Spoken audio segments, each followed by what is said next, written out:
Hi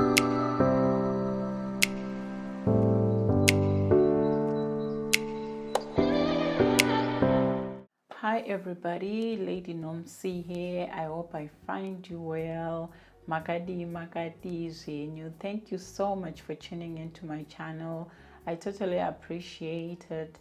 Today I'm just gonna talk about my experience in COVID-19. I've been getting loads of questions. Ndakarwara say, how were the symptoms like? How did I manage? And I just hope somebody will be helped or somebody will find the information useful as well. And I'm going to be looking down a lot just to check my points, or anything that is important. So anyway, how it all started and how it happened was ndakangotanga kunzwa chest yangu ichifeel really tight. I'd gone for a walk, and when I came back I was just feeling chest yangu is, it was just so tight. It was on a Thursday, so I just was like maybe pamwe kufamba kwandaita, but at the same time I was aware, I was kind of really on alert because kubasa we were beginning to have my suspected cases of COVID-19. So at the following morning, nondakaenda unorara, and I was still feeling this, heaviness and tightness in my chest. Pandakazomuka the following day, I immediately rang my GP, and pandakamfonera akati, listen, we have to send you to hospital. Did some x-rays and they came back and everything was okay, which was great, but my chest was still tight anyway. So vakanditi, listen, the only thing that we can suggest is Ndakarwara.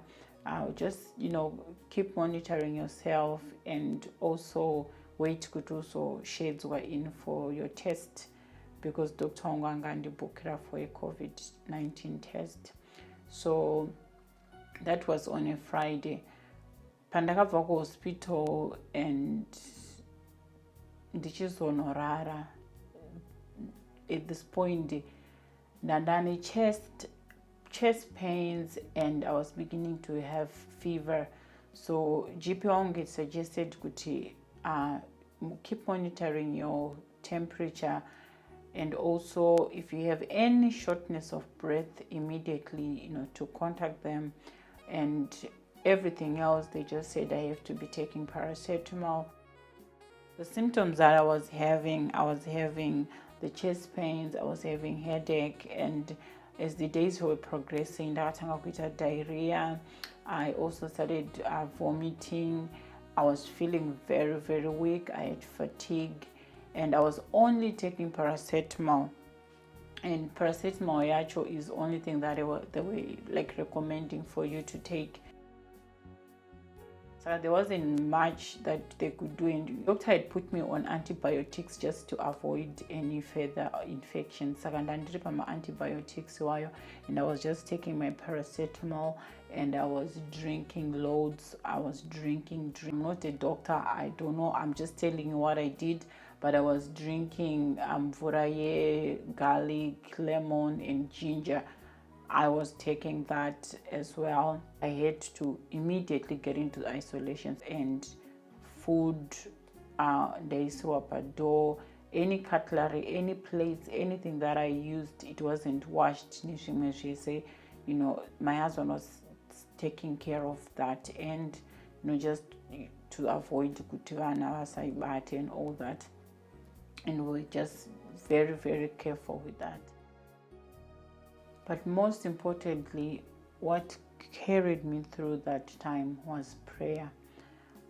I had so much prayer surrounding me, and my family was calling me, praying for me.